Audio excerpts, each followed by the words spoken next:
आप जिस ऐतिहासिक जगह को देखने आए श्रीमान, इस जगह का नाम बोला जाता है सोन भंडार। नोटिस बोर्ड पर भी पड़े होंगे सोन भंडार लिखा हुआ है, लेकिन टूरिस्ट लोग को कहना है श्रीमान ये सोना का भंडार है। तो स्वर्ण भंडार रहता तब न सोना का भंडार रहता श्रीमान, वहां तो सोन भंडार लिखा। सोन का शुद्ध हिंदी होता है सुरैन गुफा। तो जहां से आपका गर्म पानी कुंड का जो झरना बह रहा हो, उसी की जस्ट बगल से 565 सीढ़ी चढ़कर जब ऊपर जाएंगे तो एक बैभालगिरी पर्वत है। उसी बैभालगिरी पर्वत के जस्ट बगल में सप्तर्णी गुफा और पिपली गुफा है। तो जब भगवान बुद्ध को कुशीनगर में मृत्यु हुआ था तो 3 महीने के बाद 500 बौद्ध भिक्षुओं के साथ प्रथम बौद्ध संगीति सभा राजगीर सप्तर्णी गुफा के ऊपर में हुआ था और बौद्धों का धार्मिक पुस्तक लिखा गया था सुपीटक, विनय पीटक, अभिधम, मतलब त्रिपीटक की रचना उन्हीं कैसे लिखवाया गया। तो उन गुफाओं से लेकर इन गुफाओं का अंडरग्राउंड संबंध रास्ता बताया गया है। तो इसी दरवाजे के पीछे बताया जाता है श्रीमान कि जैन मुनि गौतम स्वामी तपस्या करते थे। तो राजा बिंबिसार का बेटा अजातशत्रु पैसे के लालच में राजगद्दी के कारण अपना पिता को झूले वाली कारागार में बंदी बनाकर तलवार कर मार डाले थे। उनकी धर्मपत्नी रानी कौशल्या ने गुस्से में आकर सारी धन संपत्ति इसी गुफा के प्रांगण में जैन मुनि गौतम स्वामी को दान देने के लिए आए थे। लेकिन वो तो साधना कर रहे थे, साधु थे, महात्मा थे, उनको धन का जरूरत नहीं था।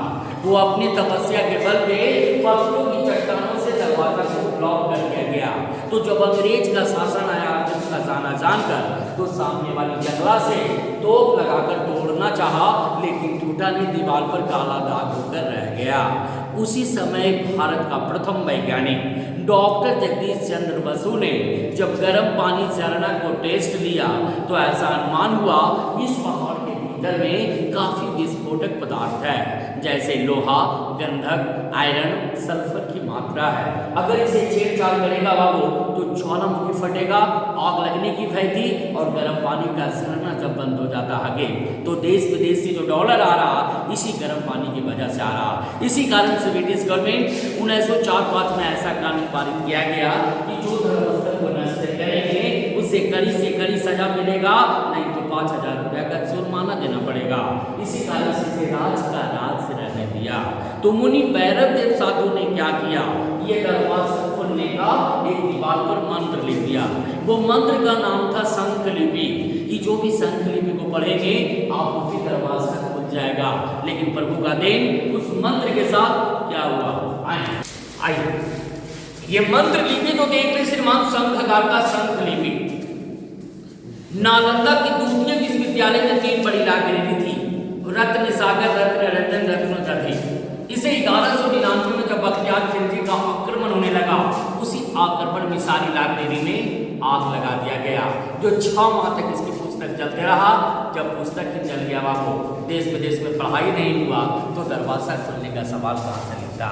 इसी कारण से फुल सिमसिम वन सिमसिम का दूर भाषा में रह गया।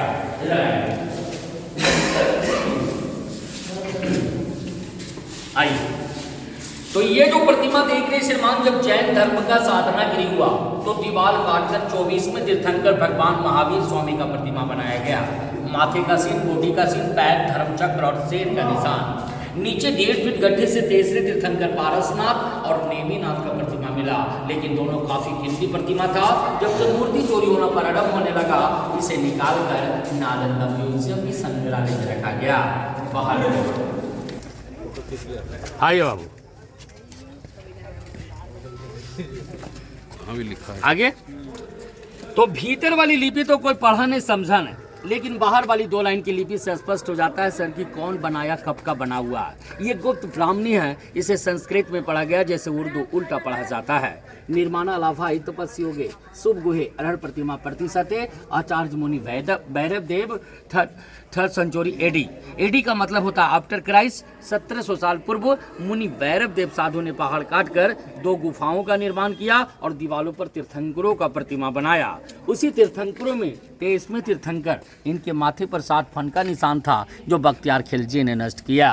ऊपर में छोटे छोटे कड़ी का निशान, लेफ्ट और राइट साइड पिलर, जो छज्जेदार मंडप था, जो सभा मीटिंग होता था, लेकिन 1934 के बिहार भूकंप में टूट गया तो भारत सरकार सुरक्षा हेतु ईंट, प्लास्टर, चूना और पेरिस से इसे मरम्मत किया गया।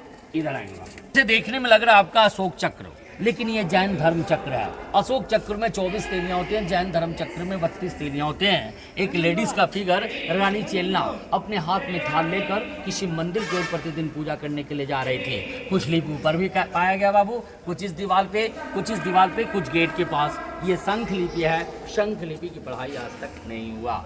बगल वाली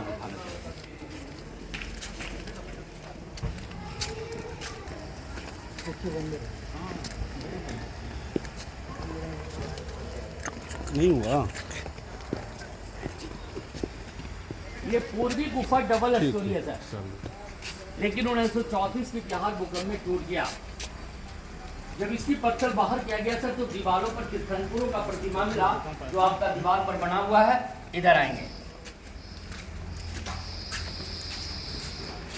जैसे में 24 में तीर्थंकर भगवान महावीर स्वामी जो कल्प वृक्ष के पास तपस्या किए थे, उनका प्रतिमा बनाया गया। 23 में तीर्थंकर भगवान पारसनाथ, दूसरी तीर्थंकर आजीतनाथ, छठे तीर्थंकर पदम प्रभु, नेमिनाथ और महावीर स्वामी का प्रतिमा मिला। यह भी बख्तियार खिलजी ने नष्ट कर दिया।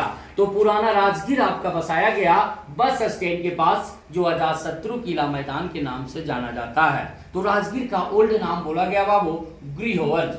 गिरी का मतलब होता है पहाड़, वर्ष विश्वासी। तो राजगीर 5 पर्वतों से घिरा हुआ है। प्रथम आपका हो गया विप्लाचल, दूसरा रत्नागिरी, तीसरा उदयगिरी, चौथा सोनागिरी और 5वां व्यवहारगिरी। ये 5 पहाड़ियों से राजगीर घिरा हुआ है बाबू।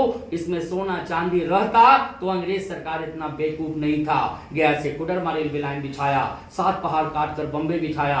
तो ये पहाड़ काटने में क्या था, और नोटिस बोर्ड पर साफ लिख देता स्वर्ण भंडार, लेकिन सोन भंडार लिखा। तो ये कहानी है श्रीमान। मेरा नाम है रविशंकर उपाध्याय, टूरिस्ट गाइड राजगीर। आप लोग को सेवा देकर सर परिवार का बोझ उठाता हूँ, मदद का आशा है। जय हिंद।